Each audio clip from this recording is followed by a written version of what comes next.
You're listening to Rabbi Aryeh Wolbe of Torch in Houston, Texas.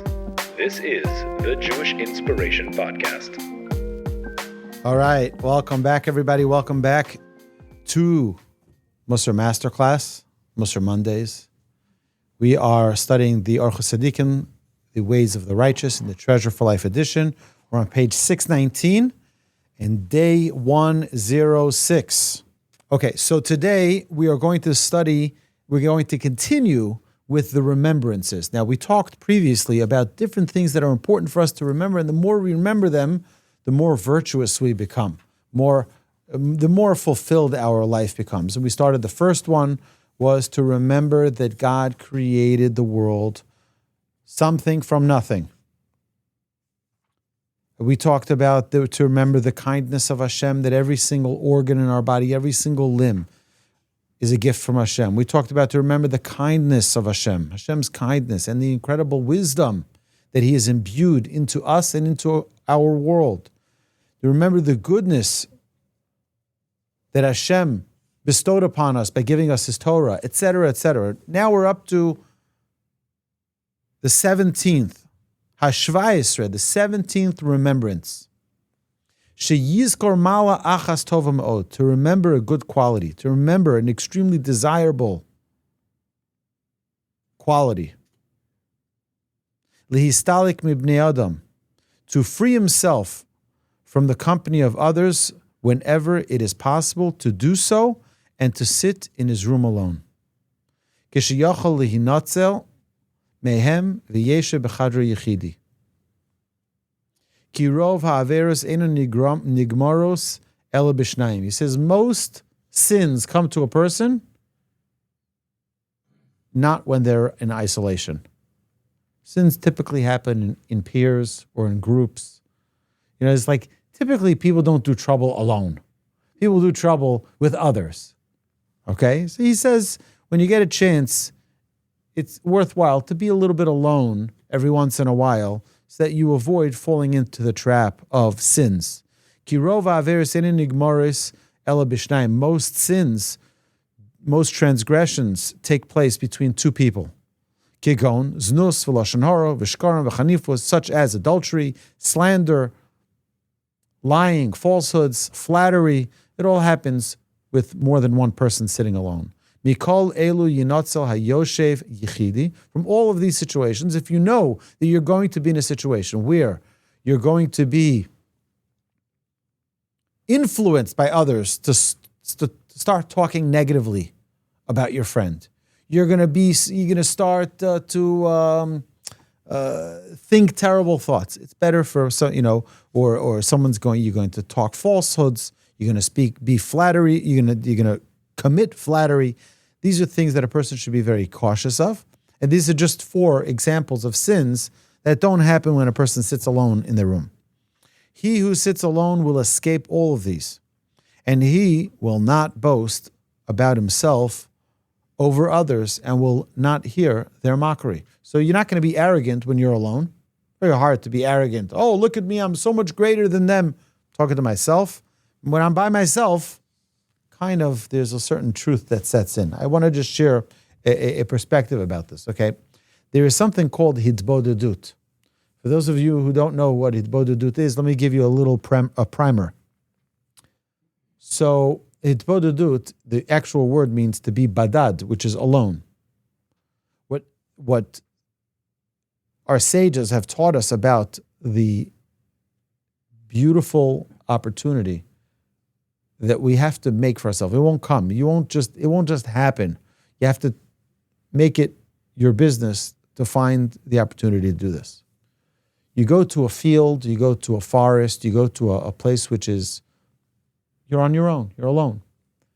And you divide up your time to 3 different categories. Number 1 is thanking Hashem. Thanking Hashem.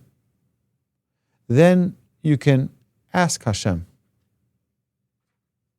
And then, or you can do it reverse, you can do acknowledging Hashem, acknowledging everything that Hashem has given you. Then thanking Hashem, asking Him for all of the things that you need. It is such an incredible powerful prayer, such an incredibly powerful prayer. I myself have gone with Rabbi Lazer Brody on one of his trips to Houston. We did a group Hitbodedut, where basically he did a pregame, and he coached us exactly what to do and how to do. And then we all went out onto our own. Everyone found their place. And you look into nature, for example. You're standing by a tree. You look at this tree. Look at what an amazing tree that Hashem created. Look how beautiful it is. Look how perfect it is. You look at a leaf. Take one leaf. Just take one leaf tomorrow. Okay, whenever you get a chance. Take a leaf. Hold it up to the sun. Look what's going on inside that leaf. It's the most incredible thing, the perfection. Acknowledge, realize your own body. I went today to a doctor. I went to a doctor for a checkup. And he said to me, I'm going to look in your kidneys. I'm going to look into your kidneys. He's a nephrologist. I'm going to look into your kidneys.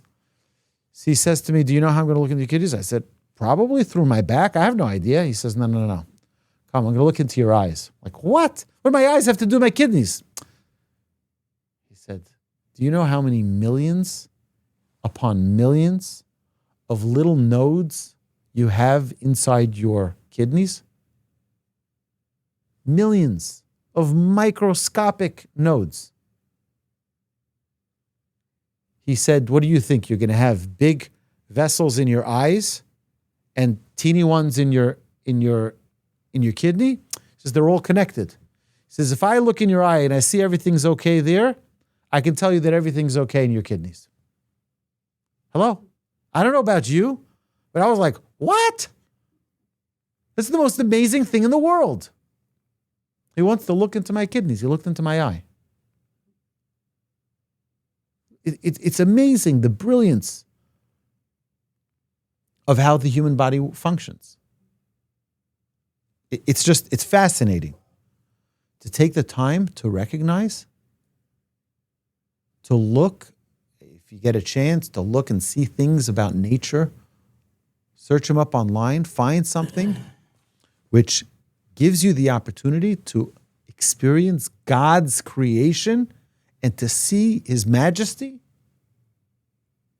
Look at the world and how beautiful it is. I remember going to a camping trip. We went to Yellowstone National Park in Wyoming. And on the way, we stopped off at the Grand Teton National Park. And when I saw the Grand Teton, I was breathless. It's like, you think like, oh, on some postcard, I saw a beautiful picture. No. It's right in front of your eyes. It's like, whoa, the perfection of creation. It's unreal. And then when you see the geysers and you see, it's just the magnificence of Hashem's creation. But look inside, in our own body. The miracles that we experience every single day. It's unbelievable. So, take some time to be a little bit alone so that you can introspect, so you can say, you know what, Hashem, I think I may have made a little bit of a mistake over here, a little bit of a mistake over there. Hashem, I want to work this out. I want to work this through. A person can't do that with others around. You can't introspect. You can't have that alone time. Same too with mockery, making fun of other people. Very hard to do that alone. You can do that when other people give you attention, when other people laugh at your joke on someone else's expense. That you can do. Speak lashon hara to yourself. It doesn't work. Speak lashon hara about someone else to a third party. Which is why, by the way, the Chafetz Chaim says that the person, the recipient of lashon hara, is a more serious sin than the one who speaks the lashon hara. Why? Because the one who speaks won't say it again if you reprimand them. So imagine I come and I say, Carlos, let me tell you something. You know, Mark, Let me tell you a thing or two about him, right? So you say to me, no. I'm not listening. I'm not listening. You're speaking negatively about someone else. I don't want to hear it. You know what's going to happen? I'm going to think twice before I speak lashon hara again. Right? I'm going to think twice about it. But let's say you say, no, tell me something juicy. I want to hear something. Right? So now you're encouraging me, and that's going to cause me to do it again. Chavetz Chaim says the person who listens to the lashon hara is more severe than the person who speaks it because he's encouraging him to continue his sin. Very serious. Uba'amdo itam chayav lahochicham bishlosha inyanim bipkias hayad kepinchas shalokach romach biyado bidvarim kasher asa Moshe Rabbeinu olav hashalom she'amar l'rosh lo masakarecha belev k'mo she'amar David sonesi kahal mireim ve'im rishoyim lo esev. He says you have to reprimand them, you have to chastise them in three ways. In striking them, and he brings the proof from Pinchas. With words, he brings proof from Moshe. And in thought, and he brings proof from King David. And who can always contend with them, since they are always transgressing? Umi zeh yachol liskotet imoim tamid, kevan shem overim tamid. V'kish'ata yoshev yichidi bitalta me'olecha kol zeh ha'onesh. Ve'ata nitzo me'avonos harbe. He says, when you sit away from people who are sinners, you're protecting yourself. You're saving yourself from many, many sins. Aval ima chasidim v'achachamim yischabra v'yeshev etzlam v'yilmad mehem. He says, but among the righteous, sit with them. Among the holy, the pious, sit with them, because that will elevate you instead of pull you down. Someone who goes, King Solomon says in Proverbs, he who goes with the wise will become wiser. So this is something to remember. Don't hang around a group of sinners. Don't hang around a group of people who are evildoers, people who have a tendency to pull you down. Right? If you know that getting together with your old buddies, you're going to start talking things that shouldn't be spoken about. You're going to start acting in a way that you shouldn't act. You're going to start mocking things that you shouldn't mock. Then maybe you should think twice about meeting with them. Because the alternative is you're going to have to reprimand them. It's a biblical obligation when you see someone sinning. Again, only if they're going to accept. But still, that's not a very pleasant situation to be in. So what's way number, the 18th step of remembrance? Sheyizkor chazdei amokom. To remember the kindness of Hashem in rescuing him from the world's calamities. Shu matzil also mipigei ha'olam. Imagine how Hashem saves us from tragedies. Someone told me that a day before one of the big floods that hit Houston, one of the big hurricanes, they left for a few days. They left on vacation. Their house is completely flooded. Right? Imagine Hashem saved them. Who knows what terrible damage they could have experienced had they been there. Hashem saved them. Right? How many times do we not even know that Hashem saved us from an accident? We don't know. But I'll give you an example. I brought this example previously, but you know the story of Balak. So King Balak hires the best prophet, Bilam. Says, come, I want you to come. Look, you see those Jews down there in the desert? They were overlooking from a mountain. See those Jews? I want you to curse them. You curse those Jews. I don't like those Jews. He says, I can't. And so the whole story is written in the Torah.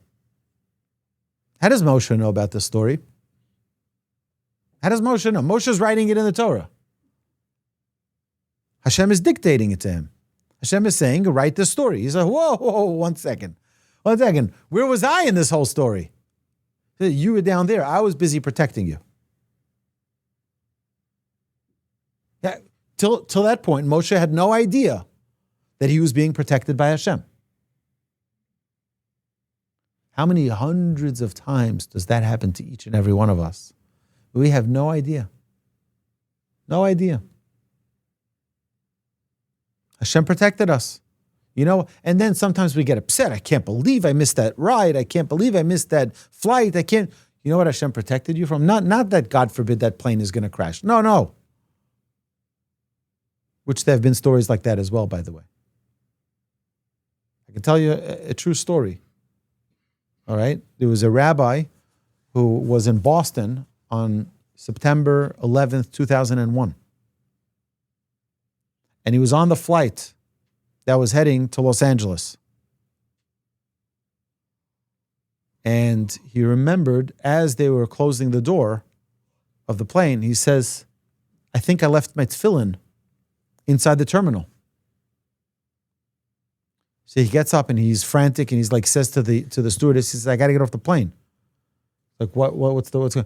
I got to get off that plane because I left my tefillin, it's a religious article. I got to get off the plane. She says, listen, you get off the plane, you're not getting back on. He says, I don't care. I can't lose it. It's very, very precious to me. I need my tefillin. I got to get off the plane. I got to get my tefillin. She says, you're going to miss the plane and you're going to lose the money for the flight. He says, I'm sorry. That's what it's going to take. That's what it's going to be, right? I cannot be on this plane. And it was a whole back and forth, which is, by the way, saved thousands of lives. Because that was the second plane that flew into the towers that was delayed. Why was it delayed? They were supposed to hit at the same time. The impact would have been much worse. People, meanwhile, had time to get out of the second tower. It was delayed because he was bothering them about his tefillin.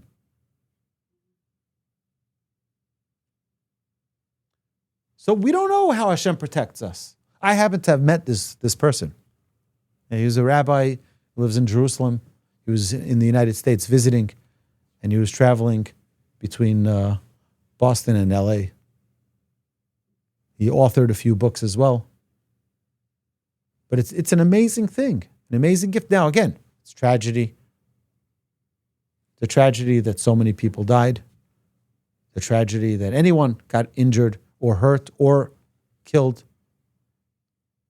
But we have to look at it as an individual, as myself. How many miracles Hashem performed for me in my life? Those that I know and those that I probably will never know of. But Hashem was there navigating perfectly for me. Yeah, you know why I didn't get that job? Because it would have been miserable for me. Oh, and I was upset that guy never returned my phone call. Hashem was doing you a favor. But we don't see it. We don't understand the ways of Hashem. He sees many people perishing under terrible afflictions through hunger, thirst, poison, leprosy, by the sword, by water, and by fire. And he knows within himself that he perhaps is deserving of all these afflictions because of his many sins that he committed. He says, right?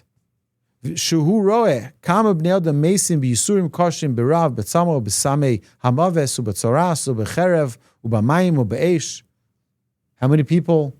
You see these tsunamis. You see it's astonishing. Hashem, thank God, has protected us, put us in a place that's safer. Okay? V'hu yodeh be'atzma shuhu roi l'kol hatzoros ba'avur kama averos she'avar v'lo shama mishmeres ha'elokim. Right? Perhaps I wasn't perfect and I wasn't, exactly the best servant of Hashem, and maybe I was deserving of those, but Hashem in His mercy did not harm me. Even though this person, talking about himself, maybe I am a completely wicked person, Hashem protected me, and Hashem saved me from all of those tsaras, all of those afflictions. A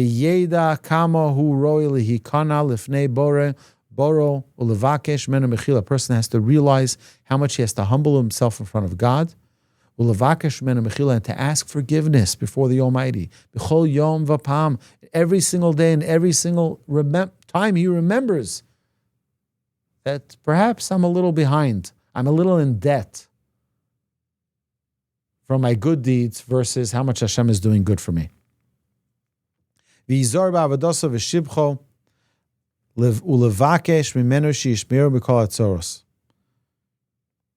a person should be careful with his service in Hashem and his praise, and beseech Hashem to guard him against all of the afflictions, rakshos ba'olam, that come upon the world.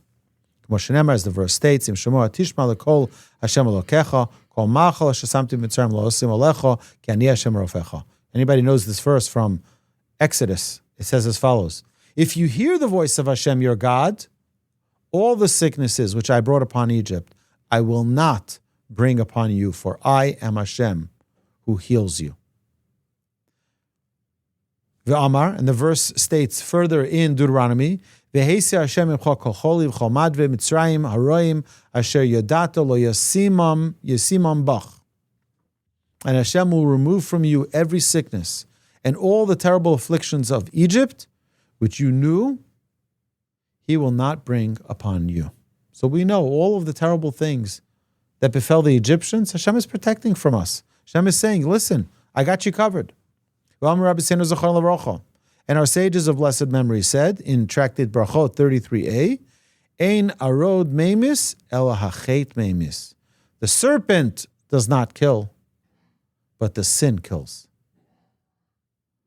All right?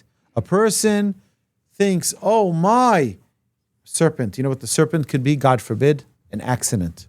Think it was the car accident that killed? No. Hashem said this was the time. He sent the car accident as the messenger. You understand?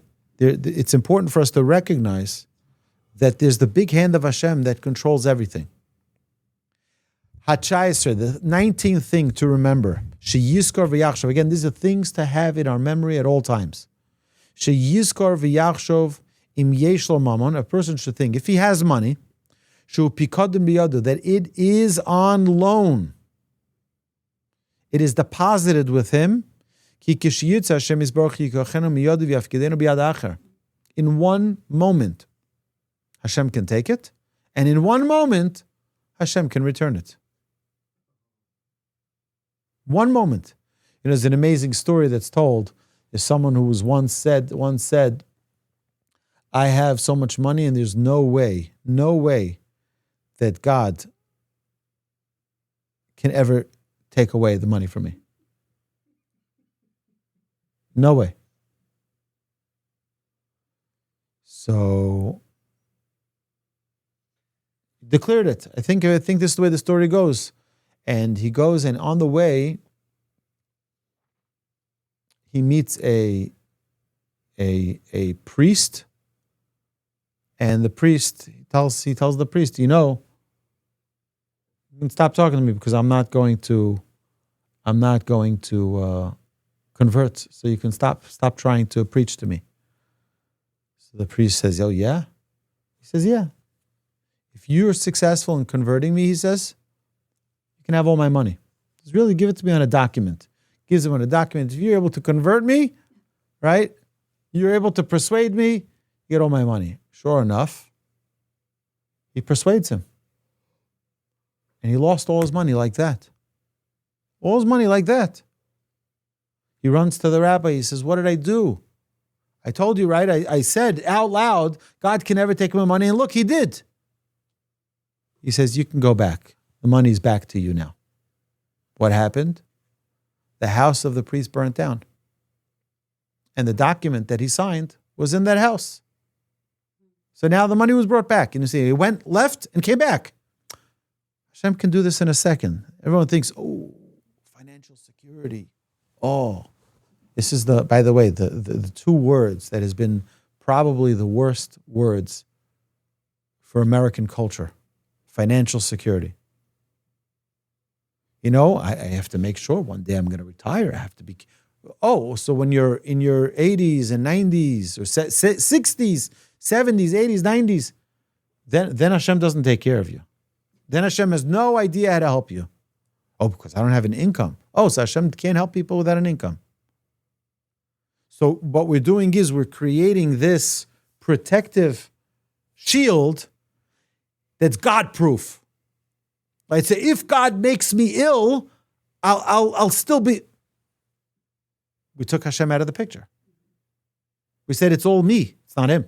He can't help me now because I'm going to be too old. for him to help me. It's a huge mistake. And I think it's a huge casualty in our culture that we have this idea that we only rely on my own dollar, the money that's in the bank. It's FDIC insured, and it's guaranteed by the federal government. Which I don't know what that's worth anymore anyway, right? It's definitely not backed by gold, right? Did you check Fort Knox? Oh, you didn't check it. Okay. Either way, Hashem can take it from us in a moment. Single solitary moment. A person should not ever find it distressing to pay back what he owes, so that if he has stolen, for instance, he should joyfully return what he has stolen. It's a mitzvah in the Torah, by the way. If someone steals, return what you have stolen. Return what you have stolen. V'heishiv esagzela. You know what? It might be a little humiliating. Say, I got overtaken by my urges, by my temptations, and I stole your watch. Sorry. Right? Here's your watch back. You give it back, you fulfill the mitzvah now. And fulfill the mitzvah of returning that which is stolen. And praise Hashem that He has the wherewithal to do so. That you can return it now. And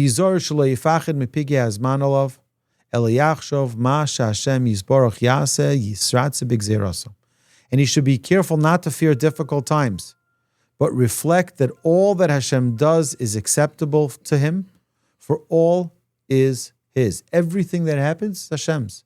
Everything. You're worried. Everyone's worried. Today we're living in a culture of fear. What do they say in news? If it bleeds, it leads. Okay? If it bleeds, it leads. So they're selling you tragedies every day. Oh, man. And it adds a fear into a person's life that now we're concerned. What's going to be if that happens to me? What's going to be if I go bankrupt? What's going to be if I fall sick? What happens if? So we have insurance on insurance on insurance. Because what's if? There was someone who bought a house in my neighborhood. This is many years ago. And he had insurance on the house. And came the flood of, which one was it? One of the floods. Not Harvey. And Memorial Day, I think it was. And this guy took in so much water into the house. He filed an insurance claim. And the insurance went bankrupt. And now he owed more on the house, right? Obviously, to repair the house. He owed more. It would cost him more to repair the house than he owed on the house. He just left it. He just left the house. Finished. The bank could take it back. Right? Insurance is, again, it's something that if Hashem wants it to work, I can tell you. We had insurance at the old Torch Center too. There was an exemption you can't. Hashem, at the end of the day, someone said to me just this week, he says, you should sue them and you should this. Right? Hashem is the one who decides that, what will happen, and you have to accept the judgment from Hashem. Yisratze b'gzeros. A person has to be accepting of Hashem's decree. Ki hakol shelo kisherotze nosno biyado v'kishiyirtze lo kach mimeno. Everything is Hashem's. If Hashem decides to give it to you, He'll give it to you. He decides to take it, He'll take it. That's why it makes no sense for a person to steal. Because what are you trying to do? You're trying to take something that Hashem said you shouldn't have? Right? What does it help to be jealous? What's someone doing when they're jealous? When someone is jealous, what are they doing? They're saying, I want something that Hashem said I shouldn't have. So I'm in a disagreement with Hashem. Hashem says that's not for you. You can't have that sweater. But I want it. I want that sweater. So I'm in a disagreement with Hashem. It's a big problem. Lo yivaze ani b'shvil aniyusa. A person should never, ever mock someone because of their poverty, because of their status. Lo yachshav shebeschuso ba lo memono. And a person should never think, oh, I'm so bright, so therefore I make money. I remember someone once said, oh, if you don't have that kind of money, I don't talk to people like you. It's like if you don't have, if you're not at this status up there, I don't talk to. Who gives the money? Who takes the money? One of the most beautiful letters is the letter of the Ramban. The Ramban writes to his son. He says, be very, very careful. If you're very wealthy and the other person is poor, you know what the argument is going to be against you? The argument against you is going to be, he didn't give charity because he doesn't have money. Why didn't you give charity? And if you're poor, right, and they're rich, there could be different arguments. Why didn't you plead to Hashem more and talk to Hashem and realize, why did you get all depressed? You should have been happy with your lot. That means that in every situation a person is in, really what we need to do is not look out and compare ourselves to others. We need to look in. Say, this is what Hashem designated for me, for who I am, for to deal with my challenges. Hashem is putting me through this challenging circumstance. A person shouldn't think, if you would have gone to my school, if you would have had my intelligence, if you would have had my connections, my personality, my training, my expertise, my whatever. And people attribute everything to themselves without realizing Hashem gave you all those gifts. My good looks, right? People who are, in the fashion industry, like look at me, I'm so... That could be gone in a second. In 1 second. To be arrogant about such a thing? Very challenging. Hashem gave it to you with His great mercy, with His abundant mercy, He gave it to you. Yivakesh mimenu sheyashlitenu al memono lasos ritzon abori yisalev v'lo yia asher shamur levaolav ra'aso. He says, if you have great wealth, you know what you should do? Pray to Hashem that He give you the good things to do with it. That you use it for the right causes and not, God forbid, to use it for bad things. Not to waste it. Not to do things that only bring you honor, but not what's in the best interest of the Almighty, who gave you that money. That money comes from God. Using it for my good, for my benefit. Oh, they're going to honor me, so I'll give it there. But what does Hashem want me to do with it? After all, it's His money. Every person needs to make that consideration. So this concludes day number 106. Thank you so much, my dear friends. You've been listening to Rabbi Aryeh Wolbe on a podcast produced by Torch, the Torah Outreach Resource Center of Houston. Please help sponsor an episode so we can continue to produce more quality Jewish content for our listeners around the globe. Please visit torchweb.org to donate and partner with us on this incredible endeavor.